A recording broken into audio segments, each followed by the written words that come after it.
Mine of knowledge کے معزز سامعین السلام علیکم۔ ہماری اس ویڈیو میں ہم آپ کو عظیم عثمانی جرنیل جس نے ترکی کی حجاز میں حکومت کے دوران عرب باغیوں اور برطانوی اتحادی فوجیوں کو کم وسائل کے باوجود ناکو چنے چپائے، اس سلسلہ مسلمانوں کو ان کے عظیم مسلمان ہیروز سے آگاہ کرنے کے لیے اپنی نسلوں کو اور اپنے بچوں کو یہ ویڈیوز دکھائیں تاکہ وہ جان سکیں کہ آپ کے مسلم ہیروز کیا کیا کارنامے سر انجام دے چکے ہیں۔ آپ اس نام کو پہلی بار سن رہے ہیں۔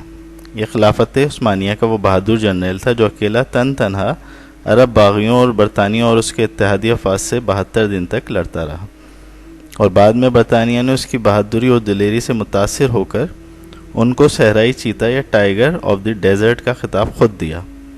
تاریخ انہیں مدینہ کا محافظ کے نام سے بھی یاد کرتی ہے۔ وہ خلافت عثمانیہ کے ایک بہادر جرنیل تھے، لیکن جس چیز نے ان کی شخصیت اجاگر کی تھی وہ تھا ان کا حضور اکرم صلی اللہ علیہ وآلہ وبارک وسلم سے تعلق اور عشق۔ پہلی جنگ عظیم کے دوران برطانیہ تقریباً ہر جگہ سلطنت عثمانیہ یعنی آٹومنز کے ہاتھوں شکست سے شکست کھاتا جا رہا تھا، تو اس نے ایک چال چلی، ہمیشہ کی طرح ڈیوائیڈ اینڈ رول۔ اس نے شریف مکہ حسین بن علی جو کہ حجاز کا گورنر تھا اسے اپنے ساتھ اس لالچ سے ملا لیا کہ جنگ کے اختتام پہ اسے مسلمانوں کا خلیفہ بنایا جائے گا۔ شریف مکہ نے خلافت عثمانیہ کے خلاف بغاوت کر دی اور مکہ اور جدہ پر قبضہ کر لیا۔ اس کے بعد وہ مدینہ کی طرف بڑھا، اس کے ساتھ انگریز اور فرانسیسی فوجیں بھی تھیں، اور لارنس آف عربیہ نامی بدنام زمانہ جاسوس بھی تھا۔ انہوں نے 1916 کو مدینہ کا محاصرہ کر لیا۔ یہ محاصرہ 1919 تک جاری رہا کیونکہ ان کو پہلے کے عثمانی مجاہدوں کی طرف سے سخت مزاحمت کا سامنا کرنا پڑ رہا تھا۔ اس وقت مدینہ شہر کا دفاع ایک عثمانی سپہ سالار فخری پاشا یا عمر فخر الدین پاشا کے زیر نگرانی تھا۔ یہ انتہائی بہادر جرنیل اور صاحب ایمان تھے۔ مدینہ کے باسی ان کی بہادری اور حسن انتظام پہ انہیں بہت پسند کرتے تھے۔ عربوں کی غداری کی وجہ سے سلطنت عثمانیہ کو شدید دھچکا لگا اور برطانیہ اور اس کے اتحادی بڑی تیزی سے سلطنت عثمانیہ کے علاقوں کو اپنے قبضے میں لیتے جا رہے تھے۔ سلطنت عثمانیہ کے اتحادی بلغاریہ کے ہتھیار ڈالنے کے بعد جرمنی نے بھی ہتھیار ڈالے، اور اسی وجہ سے بالآخر سلطنت عثمانیہ کو بھی برطانیہ اور اتحادیوں کے سامنے ہتھیار ڈالنا پڑے۔ اس وقت شریف مکہ اور اس کے بیٹے علی، فیصل اور عبداللہ اس خیال میں تھے کہ اب فخر الدین بھی ہتھیار ڈالے گا اور مدینہ ان کے ہاتھ آ جائے گا، لیکن فخر الدین نے ہتھیار نہیں ڈالے اور برابر لڑتا رہا۔ مدینہ شہر کو سامان رسد پہنچانے والے ٹرین کو انگریز نکارہ کر چکے تھے، اور اس طرح فخر الدین کو باہر سے کوئی امداد نہیں پہنچ رہی تھی۔ محاصرے کے دوران مدینہ پر 130 بار حملہ کیا گیا، اور 1918 کو مدینہ کی مقدس سرزمین پر 300 بم برسائے گئے۔ کھانے پینے کی چیزیں تقریباً ختم ہو چکی تھیں، اور فخر الدین اور ان کے ساتھی ٹڈے کھا رہے تھے، لیکن ہتھیار نہیں ڈال رہے تھے، اس لیے کہ ان کو خواب میں حضور اکرم صلی اللہ علیہ وسلم نے حکم دیا تھا کہ ہتھیار نہیں ڈالنا۔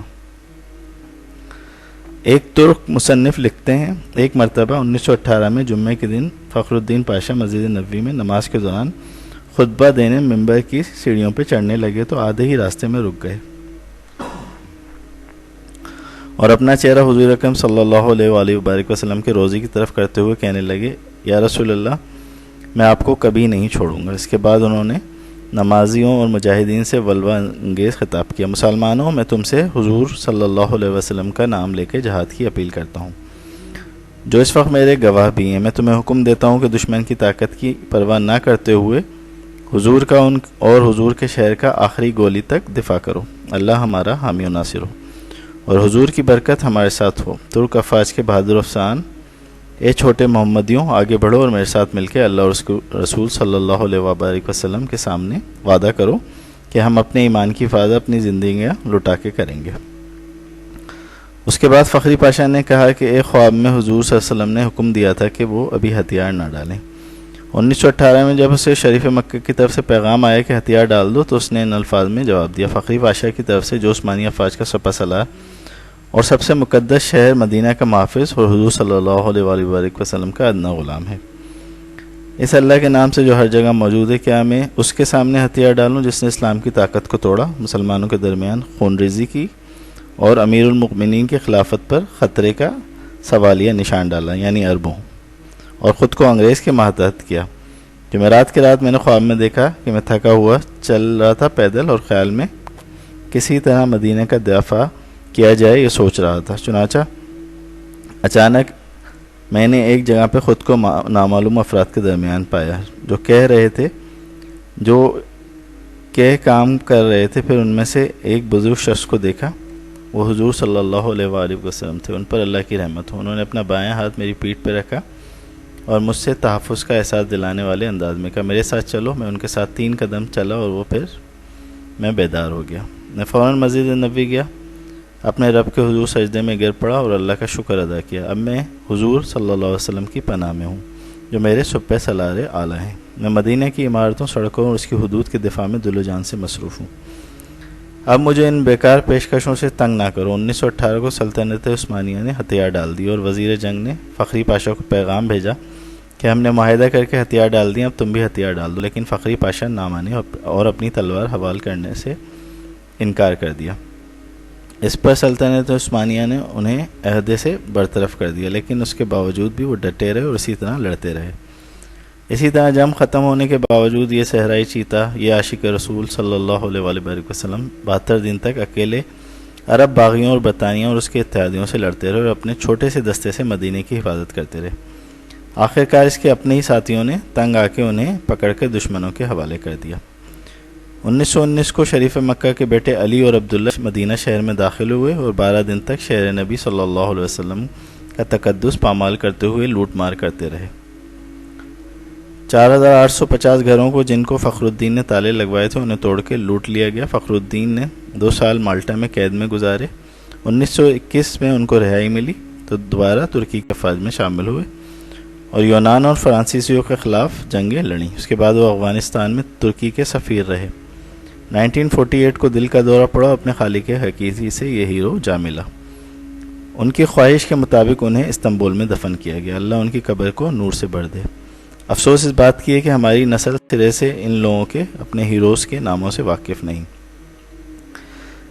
المیہ یہ ہے کہ ایک سوچے سمجھے سازش کے تحت سوشل میڈیا اور فضول فلموں ڈراموں میں ہمیں مشغول کر دیا گیا ہماری نئی نسل کو، تاکہ ہم اپنے آباء و اجداد کے ان ایمان افروز کارناموں سے بالکل بے خبر رہیں اور ہمارے اندر وہی عقابی روح پیدا نہ ہو جائے جو کہ ان جرنیلوں میں تھی۔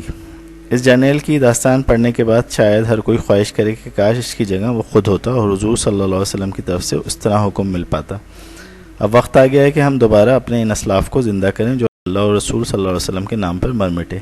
اپنے بچوں کو اس قسم کے واقعات سے ان کی تربیت کریں تاکہ دشمنان اسلام کو ایک بار پھر فخر الدین پاشا کا سامنا کرنا پڑے۔ ترکی ڈرامہ تغرل بھی اسی سلسلے کی ایک سیریز ہے کہ مسلمانوں کو اپنے ہیروز، اپنے بہادر جرری سپہ سالاروں کے بارے میں پتہ چلے کہ انہوں نے کن عظیم قربانیوں کے بعد اسلام کو عروج بخشا تھا۔ اور ہماری یہ سیریز مسلم ہیروز سے متعلق بھی اسی سلسلے کی ایک کڑی ہے، لہٰذا ہماری ویڈیوز کو ضرور شیئر کیا کریں، سبسکرائب کریں ہمارے چینل کو اور بیل آئیکن کو کلک کر لیں۔